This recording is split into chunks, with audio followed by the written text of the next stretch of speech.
नमस्कार विद्यार्थी मित्रांनो, मी सुशील दरवरे पुन्हा एकदा तुमचं स्वागत करतो. आणि या व्हिडिओमध्ये आपण खूपच असा महत्त्वाचा टॉपिक म्हणजे MPSCच्या कोणत्याही परीक्षा जर आपण विचार केल्या, संयुक्त पूर्व परीक्षा, राज्यसेवा पूर्व परीक्षा, मुख्य परीक्षा, त्यामध्ये सर्वात जास्त प्रश्न येणारा हा घटक तो म्हणजे आहे क्रिटिकल रिझनिंग. आणि या घटकावरील प्रश्न जे आहेत ते कॅट, बँकिंग, GMAT यांसारख्या परीक्षांमध्ये सुद्धा येतात. बऱ्याच विद्यार्थ्यांना ह्या टॉपिकची खूप भीती असते किंवा योग्य प्रकारे यावर कोणताही कॉन्टेंट मराठीमध्ये आपल्याला अवेलेबल तितका होत नाही. त्यामुळे आणि एक अप्रोच कसा असावा, कशा प्रकारे हे प्रश्न सॉल्व्ह करावेत, यामध्ये सुद्धा बऱ्याच विद्यार्थ्यांना खूप कन्फ्युजन असतात पण तुम्हाला ते कन्फ्युजन होणार नाहीत, कारण की आपण step by step critical reasoning जी आहे ती अगदी आपण सोपी करणार आहोत. तर चला सुरुवात करूया. क्रिटिकल रिझनिंग किंवा विधानांवर आधारित प्रश्न. विधानांवर आधारित प्रश्न म्हणजे ऑब्व्हियसली इथे विधाने असतील. आणि जर आपण अधिकारी बनण्यासाठी जर सर्वात योग्य प्रश्न असेल तर तो आहे ह्या टॉपिकवरील प्रश्न असतात. कारण की तुम्ही अधिकारी बनल्यानंतर, अधिकारी झाल्यावर तुम्हाला डिसिजन्स घ्यावे लागतात. म्हणजे डिसिजन मेकिंग हा तुमचा खूप महत्त्वाचा भाग असतो. तुम्हाला खूप विचार करून खूप लॉजिकली डिसिजन्स घ्यावे लागतात. आणि तीच निर्णय क्षमता जी आहे किंवा डिसिजन मेकिंग जी आहे ती तुम्हाला ह्या टॉपिकमधील प्रश्नांमध्ये दर्शवावी लागते किंवा दाखवावी लागते. तर कोणत्या प्रकारचे प्रश्न यामध्ये विचारले जातात? तर एकूण प्रश्नांचे 5 प्रकार आहेत. गृहीतके किंवा ॲझम्पशन ज्याला आपण म्हणतो, काय असतात ते आपण बघूया पुढे. निष्कर्ष, उपाययोजना म्हणजे कोर्सेस ऑफ ॲक्शन, वादविवाद म्हणजे वादविवाद होत असेल तर त्यामध्ये कोणती विधाने किंवा कोणते आर्ग्युमेंट्स योग्य आहेत की अयोग्य आहेत, कारणे व परिणाम. आणि तशाच प्रकारे हे 5 मेन घटक आहेत आणि विविध प्रश्नसुद्धा तयार होतात, ते सुद्धा आपल्याला बघायचे आहेत. म्हणजे खूपच सविस्तररित्या आपल्याला हा टॉपिक कवर करायचा आहे. आणि मी परत एकदा तुम्हाला सांगू इच्छितो की राज्यसेवामध्ये 3 ते 4 प्रश्न हमखास असतात, म्हणजे 10 मार्क्स यावर असू शकतात. PSI, STIच्या मुख्य परीक्षांमध्ये सुद्धा 3 ते 4 प्रश्न असतात. आणि संयुक्त पूर्व परीक्षेमध्ये 2 ते 3 प्रश्न तुम्हाला या घटकावर मिळतात. तर खूप व्यवस्थितरित्या हा टॉपिक आपल्याला कवर करायचा आहे. तर यामध्ये एकंदरीत जे 5 टॉपिक मी तुम्हाला सांगितलेत आणि इतर विविध प्रश्नसुद्धा आपण पुढील काही व्हिडिओमध्ये कवर करणार. एकूण 3 प्रकार, 3 लेवल्स जे आहेत ते यामध्ये विचारले जातात. L1 + L2 म्हणजे L1 आणि L2 लेवल 1, लेवल 2 आणि लेवल 2, लेवल 3चे प्रश्न असतात. आता काही प्रश्न जे असतात त्यामध्ये 1 किंवा 2 विधाने असतात आणि त्यावर डायरेक्ट गृहीतके, निष्कर्षे, उपाययोजना, आर्ग्युमेंट्स विचारलेले असतात किंवा कारणे व परिणाम विचारलेले असतात. म्हणजे 1 ते 2 विधाने असतील. आणि लेवल 2, लेवल 3 मध्ये काय असेल, एक परिच्छेद. म्हणजे तुम्ही जर याआधी प्रिव्हियस इयर क्वेश्चन्स जर बघितले असतील राज्यसेवेचे वगैरे, तर एक उतारा येतो तुम्हाला, छोटासा परिच्छेद, पॅराग्राफ येतो आणि त्याच्यावर हेच प्रश्न तयार होतात. तर त्यांना आपण लेवल 2 आणि लेवल 3 मध्ये मांडणी करतो. परिच्छेदाच्या स्वरूपातील प्रश्न म्हणजे पॅराग्राफवर आधारित प्रश्न. तर हा जो पूर्ण टॉपिक आहे क्रिटिकल रिझनिंगचा किंवा ज्याला आपण विधानांवर आधारित प्रश्न म्हणतो किंवा डिसिजन मेकिंगसुद्धा तुम्ही म्हणू शकता, त्यामध्ये हा जो कंप्लीट भाग आहे तो एका शब्दावर आधारित आहे किंवा या सर्व भागाला तुम्ही म्हणू शकता युक्तिवाद किंवा आर्ग्युमेंटेशन. तर युक्तिवाद किंवा आर्ग्युमेंटेशन इथे लिहिण्यात आलेलं आहे, युक्तिवाद किंवा आर्ग्युमेंटेशन. What is आर्ग्युमेंटेशन? तर हा सर्व घटक जो आहे तो युक्तिवादाचा आहे. आणि युक्तिवाद म्हणजे काय? तर कोणताही मुद्दा किंवा एखादी गोष्ट जर आपल्याला पटवून द्यायची असेल तर आपण एक लॉजिकली, एक तार्किकदृष्ट्या म्हणजे तर्कशुद्धपणे मांडणी करतो विधानांची. जशा प्रकारे मी तुम्हाला समजवण्याचा प्रयत्न करतो आहे की हा घटक खूप महत्त्वाचा आहे, हा राज्यसेवेमध्ये येतो, किती प्रकारचे प्रश्न आहेत. तर ॲक्च्युली मी काय करतो आहे, तर ॲक्च्युली मी युक्तिवाद करत आहो. ओके, म्हणजेच मी आर्ग्युमेंटेशन करत आर्ग्युमेंटेशन्स इथे सुरू आहेत. तर युक्तिवाद म्हणजे काय की एक किंवा अधिक विधानांच्या आधारावर एखादी कृती, एखादी कल्पना किंवा एखादं जे कॉन्सेप्ट आहे तो समजवण्याचा प्रयत्न आपण पुढच्याला करतो. म्हणजे कोणतेही वाक्य तुम्ही जर बोलत असाल तर तो युक्तिवादाचाच भाग आहे. त्यालाच आपण काय म्हणतो, आर्ग्युमेंटेशन म्हणतो. ओके, आर्ग्युमेंटेशन म्हणजेच वादविवाद हेच होत नाही, तर एखादी गोष्ट पटवून देणे हा त्याचा अर्थ होतो. तर व्हॉट इज आर्ग्युमेंटेशन किंवा युक्तिवाद म्हणजे काय? तर कल्पना, कृती, सिद्धांताच्या समर्थनार्थ पद्धतशीरपणे तर्क करण्याची क्रिया म्हणजे डिसिजन मेकिंग किंवा लॉजिकली एखादी गोष्ट पटवून देणे. ठीक आहे. मग आता सिंपल गोष्ट लक्षात ठेवायची आहे की आपण काहीही बोलतो. जसं मी तुम्हाला एखादा प्रश्न विचारला आणि तुम्ही उत्तर दिलं तर ऑब्व्हियसली तुम्ही काहीतरी लॉजिक लक्षात घेऊन किंवा काहीतरी तर्काच्या आधारावरच तुम्ही उत्तर देणार. तो सुद्धा काय आहे, युक्तिवाद आहे. म्हणजे प्रत्येक वाक्य हा युक्तिवादाचा भाग आहे. युक्तिवादामध्ये एक किंवा एकापेक्षा अधिक वाक्य असतात. एक किंवा दोन वाक्य असतील तर तो सोपा प्रश्न असतो लेवल 1 लेवल 2चा, किंवा अधिक वाक्य असतील तर त्याला परिच्छेद किंवा पॅराग्राफच्या आधारित हा प्रश्न असतो. तर युक्तिवादामध्ये एकापेक्षा जास्त किंवा एक परिच्छेदसुद्धा पूर्ण पॅराग्राफसुद्धा असू शकतो. ठीक आहे, तर युक्तिवादाची डेफिनेशन तुम्हाला समजलेली असेल. तर या घटकामध्ये, या व्हिडिओमध्ये आपण गृहीतक किंवा ॲझम्पशन पर्टिक्युलरली या भागावर फोकस करणार. एक एक भाग आपण एक टॉपिक जो आहे, जे 5 प्रकार मी सांगितलेले आहेत ते पद्धतशीरपणे आपण कव्हर करणार. गृहीतकांवर आधारित प्रश्नामध्ये आपण 2 व्हिडिओज कव्हर करणार, लेवल 1 आणि लेवल 2 जो या व्हिडिओचा हा घटक आहे. आणि परिच्छेदावर आधारित म्हणजे पॅराग्राफ बेस्ड क्वेश्चन जे असतात, छोटे छोटे स्मॉल पॅराग्राफ्स येतात, त्याच्यावर आपल्याला गृहीतके ओळखावी लागतात. तर तो जो आहे व्हिडिओ क्रमांक 2मध्ये तुम्हाला तो टॉपिक कव्हर करण्यात येईल. तर चला, गृहीतके म्हणजे काय ते आपण समजून घेऊया. व्यवस्थितरित्या समजण्याचा प्रयत्न करायचा आहे आपल्याला. तर गृहीतक किंवा ॲझम्पशन. ओके, आता कोणतीही गोष्ट सांगण्याआधी आपण काहीतरी बॅक ऑफ द माइंड विचार करतो. जसं मी तुम्हाला म्हटलं की येणारी राज्यसेवा पूर्वपरीक्षा किंवा संयुक्त पूर्वपरीक्षा यामधील अंकगणित व बुद्धिमत्तेत तुमचा परफॉर्मन्स कसा असेल याविषयी एक विधान करा. मी काय म्हटलेलं आहे की जी येणारी परीक्षा आहे राज्यसेवा किंवा संयुक्त पूर्वमध्ये तुमचं मॅथमॅटिक्स आणि रिझनिंग या भागातील परफॉर्मन्स कसा असेल यावर एक व्यवस्थितरित्या विधान करा. आणि समजा तुम्ही विधान केलं की या परीक्षेत म्हणजे येणाऱ्या परीक्षेत मॅथ्स आणि रिझनिंग या विषयात मला खूप चांगले मार्क मिळणार. ओके, समजा हे तुम्ही विधान केलेलं आहे. आता तुम्ही हे विधान केलेलं आहे तर अशा प्रकारे होणार नाही की ऑटोमॅटिकली तुमच्या मनात काहीही न चालता एक विधान आला आणि तुम्ही इथे मांडणी केलेली आहे. हे विधान करण्याआधी नक्कीच ज्याने हे विधान केलेलं असेल त्यांनी विचार केलेला असेल की नाही, तर नक्कीच त्यांनी विचार केलेला असेल. म्हणजेच कोणतेही विधान मांडण्याआधी किंवा कोणतीही गोष्ट सांगण्याआधी आपण बॅक ऑफ द माइंड काहीतरी विचार करतो. पण तुम्ही जो विचार केलेला आहे तो मला सांगितलेला नाही किंवा कुणालाही सांगितलेला नाही. तुम्ही त्या विचारांच्या आधारावर हे एक वाक्य केलेलं आहे. म्हणजेच या विचारांच्या मागे किंवा या विचारांचं फाउंडेशन काय आहे? हिडन थॉट्स आहेत.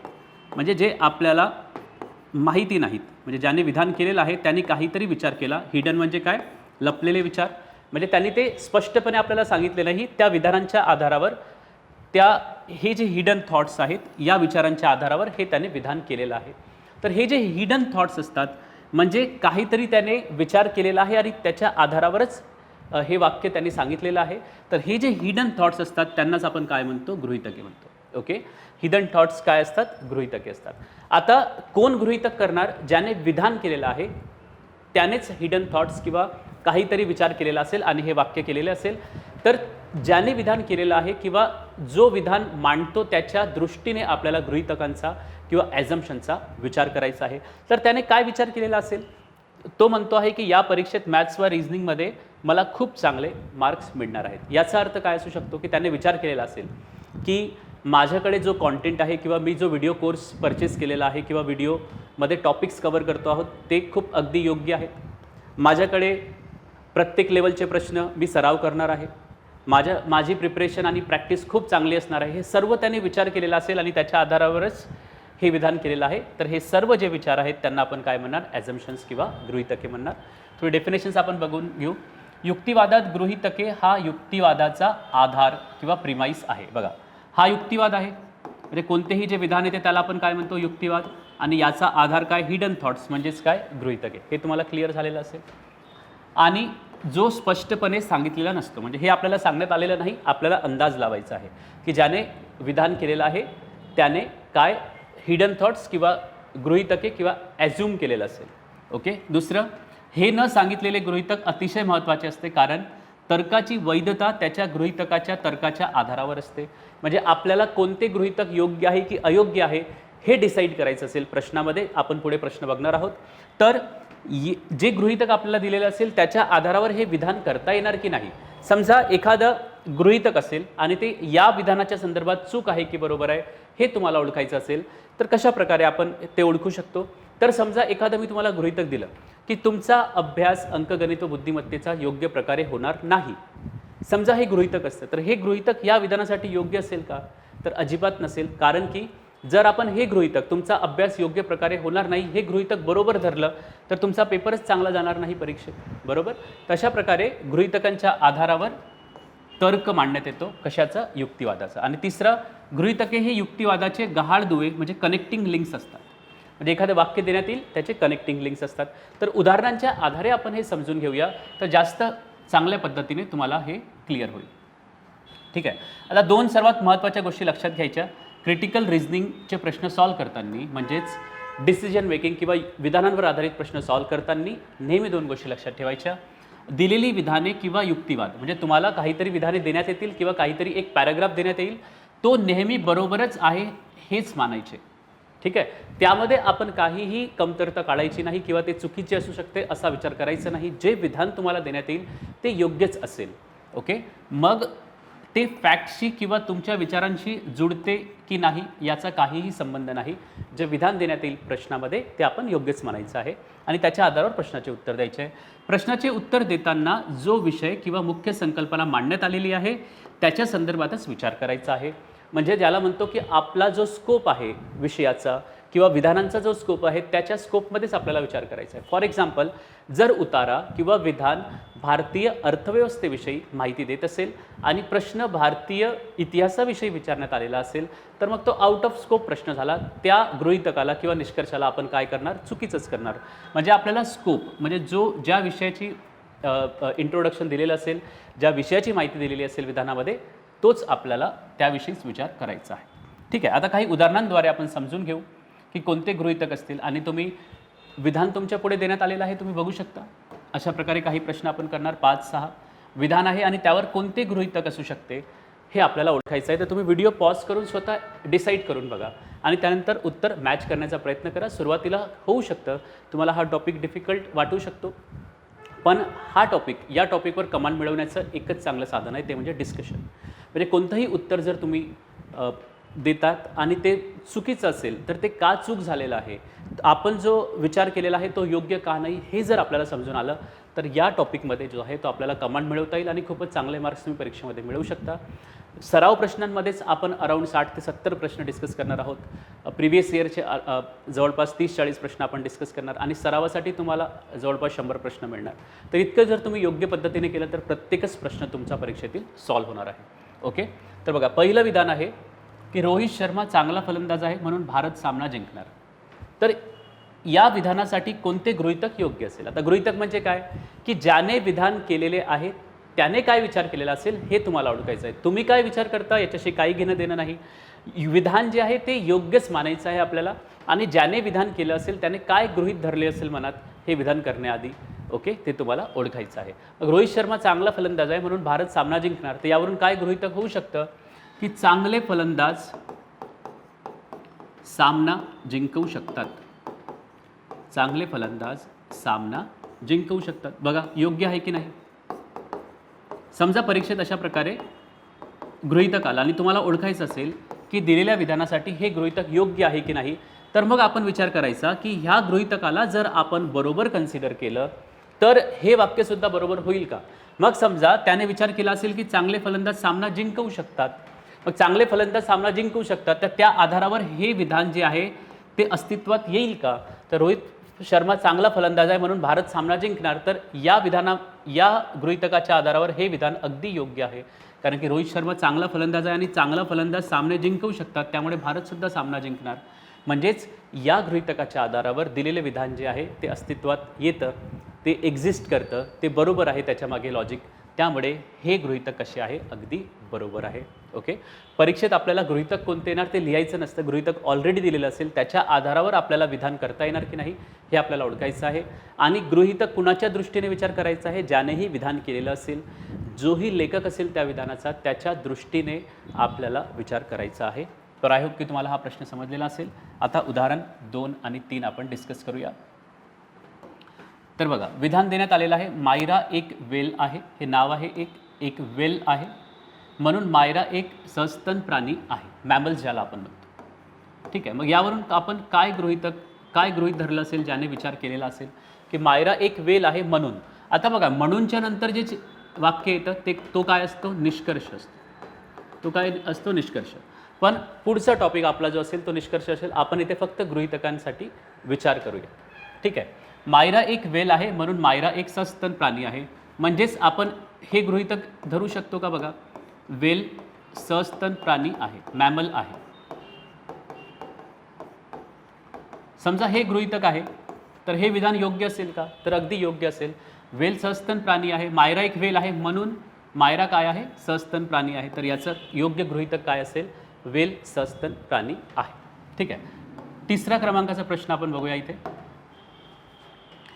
उदाहरण क्रमांक 3, विधान. विद्यार्थ्यांना अनुत्तीर्ण केल्याने त्यांचा आत्मविश्वास कमी होतो, म्हणून आपण त्यांना नापास करू नये, अनुत्तीर्ण करू नये. ठीक आहे. आत्मविश्वास कमी होतो. मग ज्याने हे विधान केलेलं असेल त्याला काय वाटतं?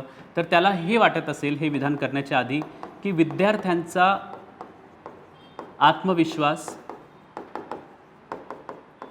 आत्मविश्वास कमी होता कामा नये. ठीक आहे. विद्यार्थ्यांचा आत्मविश्वास बनून राहायला पाहिजे असं त्याला वाटत असेल. म्हणजे यावरून हे गृहीतक आपण काढू शकतो. ओके. आता प्रश्न क्रमांक 4, उदाहरण क्रमांक 4 आपण बघूया. बघा, नेक्स्ट आहे प्रौढांसाठी भांडे धूम्रपान, म्हणजे ज्याला आपण पॉट स्मोकिंग म्हणतो. तुम्ही बघितलेलं असेल, एक भांडं घेऊन ते स्मोकिंग करत असतात. प्रौढांसाठी भांडे धूम्रपान करणे बेकायदेशीर असू नये. आता तुम्हाला काय वाटतं की हे बेकायदेशीर असायला पाहिजे की असायला नको? तर याचा अजिबात विचार करायचा नाही. तुम्हाला काय वाटतं त्याच्याशी काही घेणं देणं नाही. ज्याने ते विधान केलेलं आहे त्याच्या दृष्टीने आपल्याला विचार करायचा आहे. ओके. बेकायदेशीर असू नये, त्याला वाटतं की हे बेकायदेशीर असू नये, इलिगल असू नये, कारण त्यामुळे इतर कोणाचेही नुकसान होत नाही. म्हणजे इतर कोणाचेही नुकसान होत नाही आहे, त्यामुळे ते बेकायदेशीर असू नये. म्हणजे गृहीतक काय असेल? इतर व्यक्तींना नुकसान न करणाऱ्या गोष्टी बेकायदेशीर असू नये. ओके. हे सिंपल गृहीतक त्याला वाटत असेल बेकायदेशीर असू नये, म्हणजे अशा सर्व गोष्टी ज्या इतरांना नुकसान करत नाही त्या बेकायदेशीर असू नयेत हे त्याला वाटत असेल. आणि या गृहीतकाच्या आधारावर दिलेले विधान काय असेल? अगदी योग्य असेल. आता विधानांवरून गृहीतक काढणे हे थोडे कठीण आहे, पण प्रश्नामध्ये गृहीतक ऑलरेडी दिलेलं असेल आणि तुम्हाला कोणते गृहीतक योग्य आहे की अयोग्य आहे हे ओळखावं लागेल. आता बघा, एक स्पेशल केस आपण बघूया, ॲडव्हर्टाइजमेंटची जाहिरात. जाहिरातीवर पण गृहीतके विचारलेले असतात आणि सोपा असतो खूप प्रश्न, आणि हमखास तुम्हाला मार्क्स इथे मिळालेच पाहिजेत. तर स्पेशल केस आपण कन्सिडर करू ॲडव्हर्टाइजमेंट किंवा जाहिरातीची. बघा, जाहिरातींवर जी गृहीतके तपासताना पुढील गोष्टी लक्षात घ्याव्यात. ठीक आहे. जाहिरातीसाठी जर गृहीतके आलेली असेल तर ज्याने जाहिरात केलेली आहे त्याच्या दृष्टीने काय योग्य असेल हे आपल्याला विचार करायचा आहे. आणि काही महत्त्वाच्या गोष्टी, ज्या व्यक्तीने जाहिरात केली आहे त्याच्या दृष्टीने विचार करावा, जे मी तुम्हाला आता सांगितलं. दुसरी गोष्ट, ज्या वस्तूंची इव्हेंटची जाहिरात केली गेली आहे त्याची मागणी निश्चितच असेल, हे नेहमी लक्षात घ्यायचं. त्याची मागणी आहे की नाही हा विचार करायचा नाही. ज्याची जाहिरात आलेली असेल, म्हणजे विधान जे आहे ते आपल्याला योग्यच मानायचं आहे. म्हणजे आपण नेहमी काय मानायचं की ज्याची जाहिरात केलेली आहे त्याची मागणी निश्चितच आहे आणि लोक त्या जाहिरातीला प्रतिसादसुद्धा देतील. म्हणजे समजा हे गृहीतक नसतं, ज्यांनी जाहिरात केली त्याला हे वाटत नसेल की लोक प्रतिसाद देणारच नाही, तर तो जाहिरात करेल का? अजिबात करणार नाही. त्यामुळे ह्या दोन गोष्टी नेहमी लक्षात ठेवायच्या की ज्याही वस्तूची जाहिरात केलेली असेल त्याची मागणी पण असेल आणि लोक त्याला प्रतिसादसुद्धा देतील, त्याचे कस्टमर प्रतिसादसुद्धा देतील, हे ज्याने जाहिरात केलेली आहे त्याला वाटत असेल. म्हणजे हे दोन गृहीतके जी आहेत ती नेहमीच बरोबर ठरणारी आहेत. तर आपण काही एक्झाम्पलसुद्धा बघूया त्यावर आधारित. बघा, उदाहरण क्रमांक 7. समजा एक अशा प्रकारे जाहिरात आलेली आहे की 15 दिवसांची सीसॅटची fast track batch. Okay, batch पाहिजे होतं इथे. मिळवा 140 अधिक गुण. आता 140 गुण मिळणार की नाही, 15 दिवसात सीसॅट पूर्ण होणार की नाही, हे तुम्ही अजिबात विचार करायचा नाही. कारण की ज्याने ही ॲड केलेली आहे, समजा मी ही ॲड केलेली असेल तर माझ्या दृष्टीने विचार करायचा की मी काय विचार केलेला असेल. तर मी सांगा, हा विचार केलेला असेल का की मला बॅचला प्रतिसाद मिळेल, बॅचला विद्यार्थ्यांचा प्रतिसाद मिळणार. सांगा, योग्य की अयोग्य? तर अगदी योग्य आहे, विद्यार्थ्यांचा प्रतिसाद मिळणार. बरोबर, म्हणूनच मी जाहिरात केलेली आहे. दुसरं काय असेल की सीसॅट विषयाच्या कोर्सची मागणीसुद्धा आहे, मागणी आहे. ठीक आहे, जाहिरात म्हणूनच करण्यात आलेली आहे. आणि तिसरं गृहीतकसुद्धा तुम्ही म्हणू शकता की ज्यानेही जाहिरात केलेली आहे त्याला कॉन्फिडन्स आहे की तो 140+ गुण मिळवून देऊ शकतो, कारण की विधानात जी माहिती दिलेली आहे ती नेहमी योग्यच कन्सिडर करायची, मिळवून देऊ शकतो. ठीक आहे, तर अशा प्रकारे गृहीतके जाहिरातीच्या आधारावर आपण तयार करू शकतो. आता कदाचित तुम्हाला गृहीतके स्वतःहून काढणे कठीण गेलं असेल, पण ज्यावेळी गृहीतके दिलेली असतात ते बरोबर आहेत की चुकीचे आहेत असा प्रश्न आपल्याला परीक्षेत येतो, तर तो प्रश्न सॉल्व करण्यासाठी सोपा जाईल तुम्हाला. तर आपण आता लेवल 1 आणि लेवल 2चे सराव प्रश्न प्रॅक्टिस करूया. आणि व्हिडिओ पॉज करून, तुमच्याकडे ऑलरेडी PDFs आहेत तर तुम्ही आधी सॉल्व करा आणि त्यानंतर बघा की तुमची रिझनिंग कुठे मॅच होत आहे, कुठे मॅच होत नाही, म्हणजे जेणेकरून तुम्हाला अशा प्रकारचे प्रश्न खूप चांगल्या पद्धतीने हाताळता येतील. मग प्रश्न क्रमांक 1, पुढील विधानांचा योग्य मानून दिलेली गृहीतके बरोबर आहेत की चूक हे ठरवा. बघा, विधान 1, विधान तर नेहमीच बरोबर मानायचं. ABCD एअर कंडिशनर अनेक श्रेणींमध्ये उपलब्ध असलेला व सर्वात जास्त विकणारा एअर कंडिशनर. एक जाहिरात. आता जाहिरातीविषयी आपण आताच प्रश्न बघितलेला आहे आणि पहिला प्रश्न जो आहे आपला प्रॅक्टिस क्वेश्चन्स तो जाहिरातीवर आधारित आहे. तर गृहीतक 1, ABC एअर कंडिशनकडेच फक्त विविध श्रेणी उपलब्ध आहेत. सांगा हे चूक आहे की बरोबर आहे? तर हे चुकीचं आहे, कारण की त्यांनी काय म्हटलेलं आहे या गृहीतकामध्ये, ABC एअर कंडिशनकडेच फक्त विविध श्रेणी उपलब्ध आहेत. नाही, सांगू शकत नाही. इतर जे एअर कंडिशनर ब्रँड्स आहेत त्यांच्याकडे सुद्धा हे उपलब्ध असू शकतात. आणि जाहिरात कुणाविषयी आहे? ABC एअर कंडिशनविषयी आहे की त्याच्यामध्ये अनेक श्रेणी उपलब्ध आहेत व तो सर्वात जास्त विकणारा आहे. पण यामध्ये इतर ब्रँड्सकडे, एअर कंडिशनरच्या ब्रँड्सकडे अधिक श्रेणी असतील की नाही हे निश्चितपणे सांगता येणार नाही. त्यामुळे हे गृहीतक आपण काय करणार? चूक करणार. दुसरे गृहीतक, बाजारात एअर कंडिशनची मागणी आहे. हो, मागणी आहे, म्हणूनच ही जाहिरात करण्यात आलेली आहे. त्यामुळे गृहीतक क्रमांक 2 हे अगदी बरोबर उत्तर असेल. आता प्रश्न क्रमांक 2, अशा प्रकारे जर आपण डिस्कस करून ही प्रॅक्टिस केली तर नक्कीच तुम्हाला याचा खूप फायदा मिळणार आहे. आता विधान, TV A खरेदी करण्यासाठी TV Aच्या एकमात्र एजंट B यास संपर्क करा. ओके, म्हणजे ही एक जाहिरात आहे की TV A खरेदी करण्यासाठी TV Aचा जो एकमात्र एजंट आहे, एकच एजंट आहे TV Aचा, कोण? एजंट B यास संपर्क करा. ठीक आहे. आता गृहीतक म्हणजे हे ज्यांनी म्हटलेलं असेल किंवा ज्या कंपनीने ॲड केलेली असेल ते काय विचार करत असतील? लोक सामान्यतः एजंटकडून TV घेणे पसंत करतात. तर तुमचा अनुभव काय आहे हे अजिबात इथे आणायचं नाही. आपण या विधानाच्या आधारावर डिसाईड करायचं. ही ॲड काय म्हणते की एकमात्र एजंटला संपर्क करा. ही ॲड यासाठीच करण्यात आलेली असेल कारण की लोक एजंटकडून TV घेणे पसंत करतात. समजा लोक एजंटकडून TV घेणे पसंत करत नसते तर हे वाक्य आलं असतं का? ही जाहिरातच एक्झिस्ट करत नसती, ही जाहिरातच अस्तित्वात आलेली नसती. मग ज्या गृहीतकाच्या आधारावर जाहिरात किंवा विधान अस्तित्वात येईल ते गृहीतक आपण काय करतो? अगदी योग्य मानतो. आता दुसरे गृहीतक बघा, TV बनवणाऱ्या कंपन्या TV थेट बाजारात विकत नाही. आता TV बनवणाऱ्या कंपन्या थेट बाजारात विकतात की नाही इतर कंपन्या ज्या आहेत ते आपण सांगू शकत नाही निश्चितपणे, कारण की इथे फक्त TV A विषयी सांगण्यात आलेलं आहे. होऊ शकतं की TV A agent through TV विकते, पण TV बनवणाऱ्या इतर कंपन्या ज्या आहेत त्या थेट मार्केटमध्ये सुद्धा TV विकू शकतात किंवा एजंटच्या थ्रू सुद्धा विकू शकतात. म्हणजे निश्चितपणे हे सांगता येणार नाही. त्यामुळे दुसरे गृहीतक काय आहे? चुकीचे आहे. म्हणजे फक्त 1 हे गृहीतक अगदी बरोबर आहे.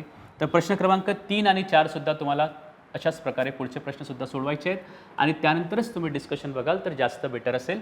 तर प्रश्न क्रमांक 3, त्यामध्ये सुद्धा आपण गृहीतके बरोबर कोणते आहेत ते ओळखण्याचा प्रयत्न करायचा. आता तुम्हाला हे समजून आलेलं असेल की एखादं गृहीतक योग्य आहे की अयोग्य आहे हे कशा प्रकारे ओळखायचं. पण ज्यांना कन्फ्युजन आहे त्यांच्यासाठी सांगतो, कोणतेही गृहीतक योग्य आहे की अयोग्य आहे हे बघताना आपण काय करतो? हे जर गृहीतक बरोबर असेल, आपण आतापर्यंत काय केलेलं आहे? जर गृहीतक बरोबर असेल तर, जर गृहीतक बरोबर आहे तर दिलेले विधानसुद्धा बरोबर आहे की नाही, दिलेला युक्तिवादसुद्धा बरोबर आहे की नाही हे आपण चेक करतो. जर गृहीतक बरोबर असेल आणि या गृहीतकाच्या आधारावर दिलेले विधान चुकीचे ठरत असेल तर हे गृहीतक कसे असणार? चुकीचे असणार. त्या गृहीतकाच्या आधारावर दिलेले विधान किंवा दिलेला युक्तिवाद योग्य ठरणे आवश्यक आहे. आता इथे बघा, रामपूरमध्ये वाचनालय सुरू करणे उपयोगी ठरणार नाही. जे रामपूरमध्ये वाचनालय किंवा लायब्ररी सुरू करणे योग्य ठरणार नाही हे चूक आहे की बरोबर आहे? तर अगदी बरोबर आहे, कारण की विधानामध्ये जी माहिती दिलेली असेल ती नेहमी कशी असेल? बरोबर असेल. मग यावर कोणते गृहीतक योग्य असेल हे बघूया. रामपूरचे लोक अशिक्षित आहेत. असंही होऊ शकतं की ते शिक्षित आहेत पण त्यांना वाचनात इंटरेस्ट नाही, बरोबर की नाही? हेच कारण असेल सांगू शकतो का आपण? तर ते शिक्षित असू शकतात पण त्यांना वाचनात इंटरेस्ट नसेल अशी सुद्धा कंडिशन होऊ शकते.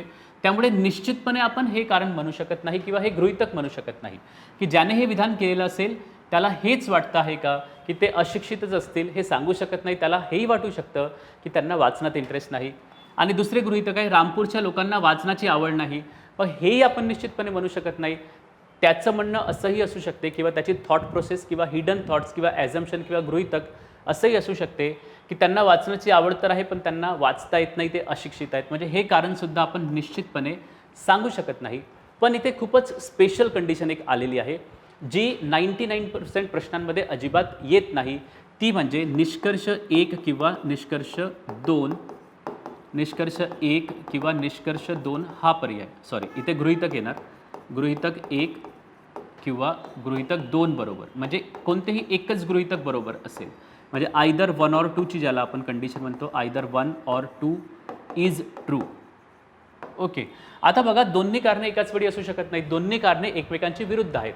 एकतर ते अशिक्षितच असतील किंवा त्यांना वाचनाची आवडच नसेल. म्हणजे ह्या दोन्ही गोष्टी कशा आहेत, अगदी अपोजिट आहेत.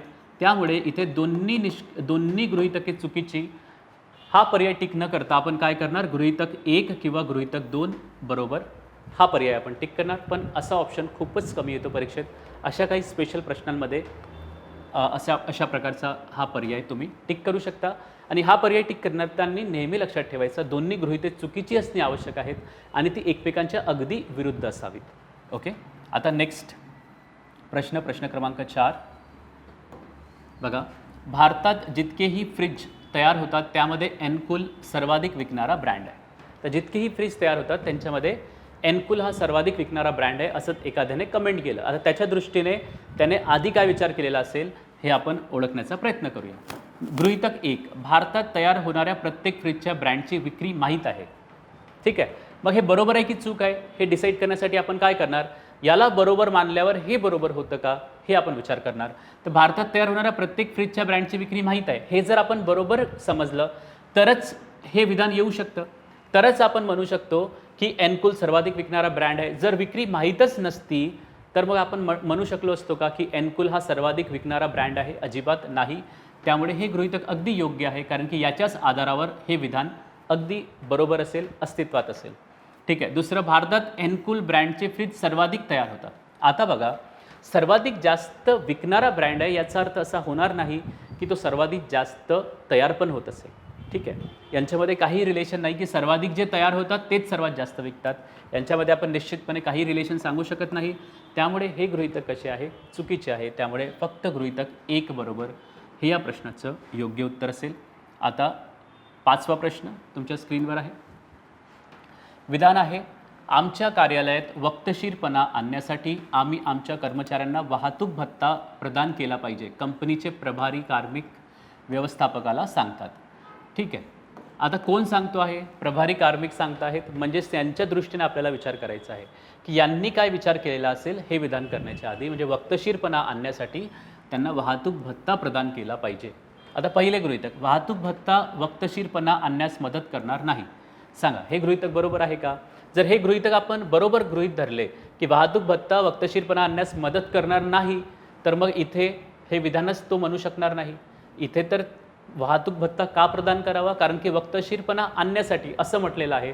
म्हणजे हे जे विधान आहे, हे जे गृहीतक आहे ते अगदी आहे. त्यामुळे हे चुकीचं आहे. दुसरं, शिस्त आणि बक्षीस नेहमी हातात सोबत गेले पाहिजेत. म्हणजे हँड इन हँड ज्याला आपण म्हणतो की शिस्त मिळाली आणि बक्षीस, हे शिस्तीचा आपल्याला बक्षीस पण द्यायला पाहिजे.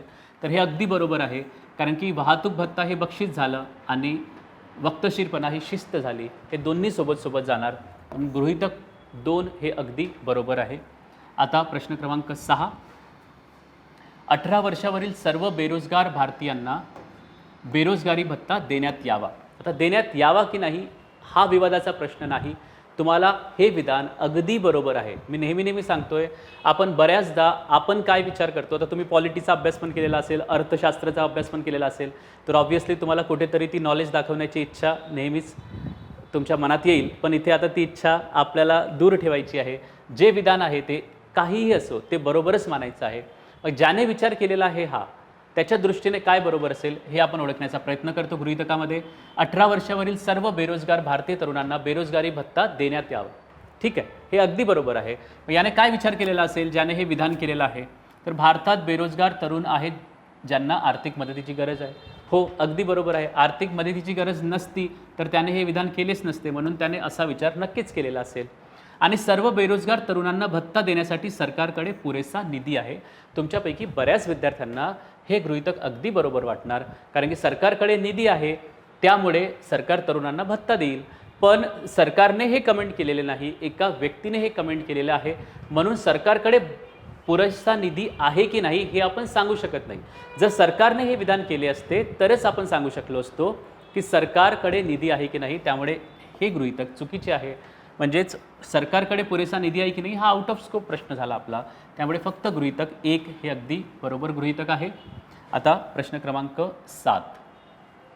मोठ्या प्रमाणात मागणी असल्याने कार्यक्रमाची तिकिटे मागणाऱ्या प्रत्येक व्यक्तीला जास्तीत जास्त 5 तिकिटे दिली जातील. ठीक आहे, म्हणजे मागणी खूप आहे तर कार्यक्रमाची तिकिटे मागणाऱ्या प्रत्येक व्यक्तीला मॅक्झिमम 5 तिकिटे मिळणार. म्हणजे जेही तिकिटे विकत असतील किंवा आयोजक असतील त्यांनी हे विधान केलेलं असेल, त्यांच्या दृष्टीने आपल्याला विचार करायचा आहे. मग त्यांच्या दृष्टीने कोणते गृहीतक किंवा हिडन थॉट, म्हणजे हे विचार करण्याच्या आधी त्यांनी काय मांडणी केलेली असेल विचारांची आपल्या डोक्यात, हे आपल्याला विचार करायचं आहे. तिकीट विक्रीसाठी आयोजक उत्सुक नाहीत? नाही, अजिबात नाही. की इथे त्यांची उत्सुकता नाही हे तर दिसून येत नाही, त्यामुळे हे गृहीतक चुकीचं आहे. 5 पेक्षा जास्त तिकिटे काढण्यात कोणालाच रस नाही. त्यांनी म्हटलेलं आहे की मोठ्या प्रमाणात मागणी असल्यामुळे आम्ही प्रत्येकाला 5 पेक्षा जास्त तिकिटे देऊ शकत नाही. म्हणजेच 5 पेक्षा जास्त तिकिटे काढण्यात कोणालाच रस नाही. समजा कोणालाच 5 पेक्षा जास्त तिकिटे काढण्यात रस नसता तर हे विधानच त्यांनी केलेले नसते, 5 पेक्षा जास्त तिकिटे मिळणार नाही म्हणून. त्यामुळे हा निष्कर्ष हे गृहीतकसुद्धा काय आहे, चुकीचं आहे. दोन्ही गृहीतके चुकीची आहेत. आता प्रश्न क्रमांक 8 खूपच इंटरेस्टिंग असा प्रश्न आहे. तुम्ही आधी सॉल्व करून व्हिडिओ पॉज करून उत्तर काढा आणि त्यानंतर डिस्कशन बघा. विधान काय म्हणण्यात आलेलं आहे, जर त्याने मला त्रास देणे थांबविले नाही तर मी पोलिसांकडे तक्रार करणार. ठीक आहे, म्हणजे ज्यालाही त्रास होत असेल त्याने हे विधान केलेलं आहे. कुणाला तरी धमकी दिलेली असेल की त्याने त्रास देणे थांबविले नाही तर मी पोलिसांकडे तक्रार करणार. आता पहिले गृहीतक म्हणजे हा काय विचार करतोय किंवा ही काय विचार करते, तो त्रास देणे थांबवू शकतो, नक्कीच थांबवू शकतो, कारण की ते कंडिशन सांगण्यात आलेली आहे. जर तर म्हणजे त्रास देणे थांबवणार नाही तरच पोलिसात तक्रार करणार. म्हणजे ज्यांनी विधान केलेलं आहे त्याला वाटतं की तो त्रास देणे थांबवू शकतो, त्यामुळे पहिले गृहीतक अगदी बरोबर आहे. पोलीस माझी मदत करू शकतात. मग समजा ज्याने विधान केलेलं आहे त्याला वाटत असतं की पोलीस माझी मदत करू शकत नाही, तर त्यांनी असं म्हटलंच नसतं की मी पोलिसांकडे तक्रार करणार, हे म्हटलंच नसतं. त्यामुळे हे विधान अगदी बरोबर आहे, हे गृहीतक अगदी बरोबर आहे. पोलीस माझी मदत करू शकतात म्हणूनच ते विधान बरोबर आहे. आणि मला मागील काही दिवसापासून ब्लँक कॉल येत आहेत. आता त्रास हा ब्लँक कॉलचाच आहे की काही दुसऱ्या प्रकारचा आहे हे आपण निश्चितपणे सांगू शकत नाही, त्यामुळे हे गृहीतक चुकीचे आहे. फक्त गृहीतक 1 आणि 2 हे अगदी बरोबर उत्तर आहे. चला ह्या व्हिडिओचा आजचा शेवटचा प्रश्न आपण इथे डिस्कस करूया. विधान, तुम्ही आमचे उत्पादन किंवा प्रोडक्ट, ठीक आहे, ब्रॅकेटमध्ये प्रोडक्ट पाहिजे होतं, तुम्ही आमचे उत्पादन प्रोडक्ट वर्तमानपत्रात पाहावे असे आम्हाला वाटत नाही. त्यांनी ॲड तर दिली वर्तमानपत्रात, पण त्यांनी वर्तमानपत्रात प्रोडक्ट पाहावे म्हणजे त्यांनी वर्तमानपत्रात प्रोडक्ट दाखवले नसतील. संपूर्ण दृष्ट्या पाहण्यासाठी आमच्या दुकानाला भेट द्या. एक जाहिरात. मग तुम्ही भेट देणार की नाही हा विचार करायचा नाही. ह्या जाहिरातीमध्ये ज्याच्यासाठी जाहिरात असेल त्याच्या दृष्टीने विचार करायचा आहे. मग पहिले गृहीतक, जाहिरातीतील नाव पाहून लोक साधारणपणे कोणतेही उत्पादन खरेदी करण्याचा निर्णय घेतात. ठीक आहे, आता बघा, जर हे गृहीतक आपण बरोबर गृहीत धरले की साधारणपणे लोक उत्पादन खरेदी करताना जाहिरातीत नाव पाहून खरेदी करतात, नाही, त्यांनी म्हटलेलं आहे की दुकानात येऊन भेट द्या. फक्त नावावरून ते खरेदी करणार नाही, त्याने त्यांना दुकानात इन्व्हाइट केलेलं आहे, म्हणून अजिबात त्याला असं वाटत नसेल. नाही तर त्यांनी दुकानात भेट द्या अशा प्रकारे विधानच केले नसते. दुसरं, असामान्य अपील ग्राहकांना आकर्षित करू शकते. हो, नक्कीच ही असामान्य अपील आहे. त्याला आपण काय म्हणतो, नॉर्मल जी अपील असते त्याच्यापेक्षा काहीतरी आगळी वेगळी ही अपील आहे की त्यांनी प्रोडक्ट दाखवलेलं नाही, ते बघण्यासाठी तुम्ही दुकानात या असं त्यांनी हे केलेलं आहे. तर त्यांनी नक्कीच ही जी आहे ती हे गृहीतक धरलेलं असेल की काहीतरी नवीन केल्यानंतर ग्राहक आकर्षित होतील. आणि तिसरे गृहीतक, लोक उत्पादन किंवा प्रोडक्ट पाहण्यासाठी येऊ शकतात, नक्की दुकानात येऊ शकतात, म्हणूनच त्याने ती ॲड केलेली आहे. जर त्याला असं वाटत असतं की लोक प्रोडक्ट बघण्यासाठी दुकानात येणार नाही, तर ही जाहिरातच त्याने केलेली नसती. त्यामुळे दुसरे गृहीतकसुद्धा काय आहे, बरोबर आहे. म्हणजे गृहीतक क्रमांक 2 आणि 3 हे अगदी योग्य गृहीतक आहे. तर आय होप की तुम्हाला गृहीतक हा पार्ट समजलेला असेल आणि क्रिटिकल रिझनिंग किंवा विधानांवर आधारित प्रश्न जे असतात, डिसिजन मेकिंग आहे, त्यामध्ये निष्कर्ष व गृहीतक हे 2 सर्वात महत्त्वाचे पोर्शन आहेत. त्यामुळे आपण इतके सविस्तर इथे डिटेल केलेलं आहे. डिटेलिंगमध्ये आपण शिकलेलो आहोत आणि पुढील टॉपिकसुद्धा असेच आपण कव्हर करणार या घटकाचे.